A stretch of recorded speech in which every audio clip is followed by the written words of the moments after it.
Hello friends and welcome back to MDCZ.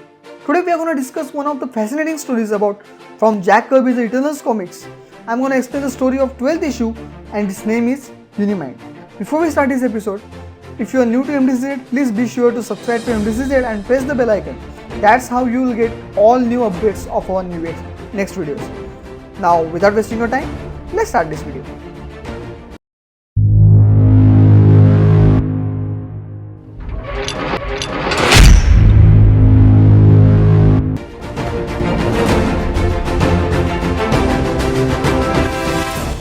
In our last episode, we knew that Zurus and other Eternals were preparing for a Unimind ceremony. Eternals from all over the world gathered together.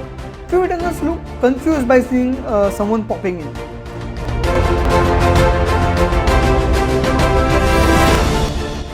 An intense energy light shines and others saw three people were popping in. Other Eternals figured out that two of them don't belong to Olympia. One of them started shouting, "Deviants, Deviants!" They don't understand who dares to bring deviants in here. One of them said it's none other than Zurus' daughter, Thena. Thena told Kirkus that Olympians find him disturbing. Others started asking questions to Thena, like why she brought him there. The others started thinking that the deviants will cause more issues here.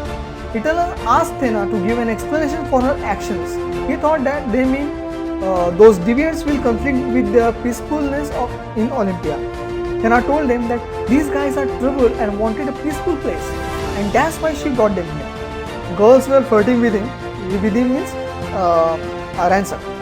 Thena told them that he is a rare one from all the deviants, and he needs to learn the romance. He isn't aware of such emotions yet. Those girls welcomed Ransak in Olympia. Suddenly, Kirkus fell down. Thena didn't understand what happened to him. Ransak told her that he started to feel those wounds from the recent battle where Ransak almost finished him off. Kirkus told him to shut up. He said that he was just a witness to that combat. Thena told him to stay calm and she said that she'll fulfill his all needs. Kirkus thanked Thena for this. Most of the girls were amazed by seeing a deviant who is so handsome. They were flirting with him. Thena warned him by saying that he is not a playing thing for them. Ransak said that he can pretend to be gentle because in his entire life he only knows killing to survive. Thena praised him and called him a sweet prince. Thena told the other girls that Eternals can be killed, so you don't have to worry about anything. But girls started leaving. When Thena asked them about it, why are they leaving, they told her that Zurus is calling to join the Unimind and that's why they are leaving. Thena said sorry to Ransak because she must need to leave so that she can join the Unimind.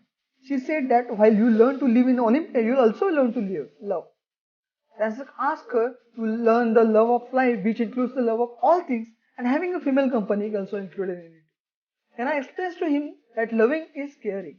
It means having to respect others and their feelings. She told him that he knows nothing about it yet. Ransak asked her to teach him that. Thena said that she will, but for now, you must start with Kirkus. Stay with him until the medics arrive. From now on, you will like brothers to each other and share your feelings with each other. Ransak told her that he'll not share his wounds. Kirkus will suffer for his wounds. Ransak disagreed with Thena. He said he'll never gonna cry for Kirkus. Thena told him to learn that and ask him to guard Kirkus. Kirkus started laughing at Ransak because after seeing his situation. Thena told him to forget their deviant ways to live life and learn new ways to live his new life. She told him that she'll be back after the Unimind ritual. Thena levitates and joins other Eternals. They headed towards the Zurus to join Unimind. On the other hand, Kirkus finds Ransak distressed. He tried to calm him down. Ransak was thinking that paradise is just a name. Each place has its own ugly dark truths. Kirkus told him to just enjoy this new life and also said that there are no enemies here.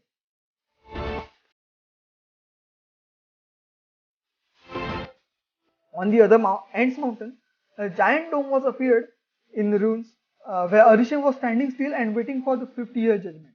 Inside that dome, Dr. Damian was sleeping and he looked very tired. Ajak came and woke him up. Ajak told him that there are so many Inca tablets here and he can't decipher all of them in just a single day. Damian said to do that, he must expend 650 years for it. Ajak told him that they shall remain here for that time. Damian told Ajak that spending this much time will be nothing for Eternals but not for humans. It's a very big deal. Ajak told Damian to take a rest. He said that Damian will learn everything that he wanted within the time they have. Damien realized that and said he must maintain the balance between work and rest. Ajak agreed to what Damien just said. Damien was wondering about Arishem. He was thinking about what time meant for Arishem and what exactly going on in his head right now. By pointing towards Arishem, Damien said that Arishem was standing still for the days, but still he somehow knows that Arishem is active and doing things that may change the world. Ajak agreed with Damien and said that even now, while they're talking, Arishem is doing such things. Damien told Ajak that he would like to look at the face behind that giant helmet and see if he has a smile or not. But then he started thinking about Arishem, might be about all of these sort of things. And now, after realizing his mission, Damien changed his mind about seeing Arishem's face. Damien said that there are no divergences here to think about anything else.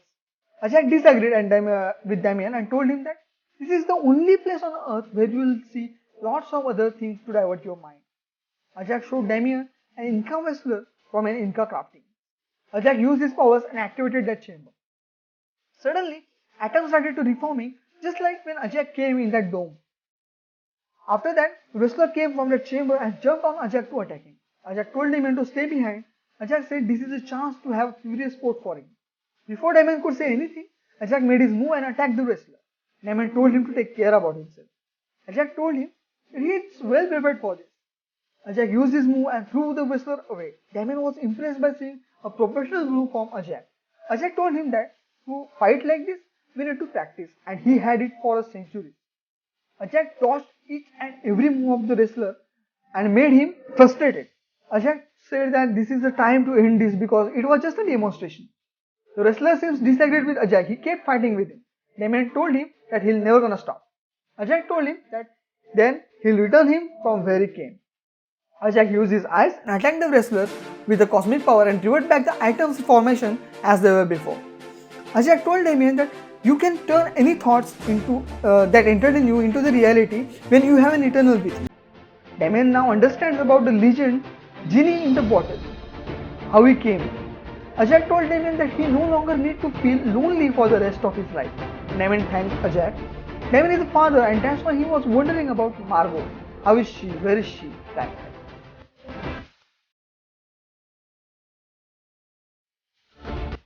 In Olympia, Margot has decided to participate in the Eternals ritual Unimind. Margot was given a shared power to levitate so she can participate. Margot was scared and thrilled after flying hundreds of feet above. She asked Icarus to not leave her. Icarus told her to not worry and said that he used his mind's power to levitate both of them. Cersei also did the same for Sam Holden. Macri asked her to relax and said that Icarus has never dropped a girl yet. Cersei said, so is she... Sam Holden was also frightened by this experience. Icarus told Sam that as an anthropologist, he'll find this process a bit different. Sam was thrilled and scared at the same time by this experience. Margot told him to hang in there because there is much more to come. All Eternals were gathered around Zurus. Zurus decided to begin the process and asked others to join him. Suddenly, a blue flame burst out of Zurus. It wasn't a fire, it was created by the power of Zurus' mind. In short, we can say that these minds took full control over his body. Zurus asked others to join the blue flame. Suddenly, that blue flame started to lashing out as an energy beam. The Eternals started to enter the inside that blue flame to join Zurus. The flame started to grow brighter and brighter as each Eternal joins it. All the Eternals started joining the blue flame so they can be a part of Unimind. Sam was frightened by seeing this, but Cersei held his hand and told him that he would not feel anything. Sam told her that he has never seen anything like this before. Other Eternal told him that no other human has seen it ever till now, and told him to leave his fears behind before joining the flame. Cersei told Sam that the flame is not dead, but it's alive. Sam told her that he is trying so hard to understand it all. As they started entering the flame, Sam started freaking out and asked Cersei to stay with him. And finally, they joined the flame. Margot asked Icarus that, is he sure that she can do it? Icarus told her that she can do it and told her to join the flame. Margot covered her eyes and asked Icarus to hold her hands. And finally, Margot also joined the blue flame. This process was eye-catching for humans. The villagers were thrilled by seeing the intense blue light glow behind the mountains. Few of them remember this same incident that happened in ancient times, maybe through some readings, right? The intensity of the glow started rising in a sea far away from the mountains. A crew member from the ship asked his commander about this blow. He replied that and said it must be a side effect of the tricky weather conditions right now. Military officers also on the plane also spotted the flame. They thought this was some kind of radioactivity, so they informed these details to their base. A strange life form started to brew from the blue flame. And finally, a rare life form has been formed, and it's not like any other life form from the earth. Unimind lives in the climate of destruction. It studies the nature of the destruction and finds its path to survival. Now it started to rise up into space. It finally broke Earth's gravitational field and came into space. Space gods are the creatures of space and time, and that's why Unimind must lead to learn and master all of it. In the end, Arishem was stood still and started studying the Unimind, but it can't save the world if Arishem already made his decision. And that's why he is called as a killer of the planets. And here the story of the 12th issue ends.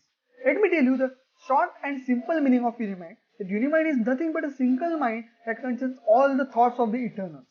Few more things are also related to Unimind that are about to come in the next few comics, so stay tuned. And if you still have not subscribed to MD Caesar yet, then it's your loss, buddy. So subscribe now and press the bell icon. Only then you'll get all new video updates and notifications in time. And if you love this video, please like this video and share it with your friends and other Marvel comic fans.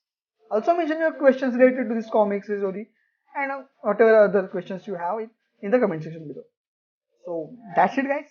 Now I'll see you in the next video. Till then, enjoy your life but be safe.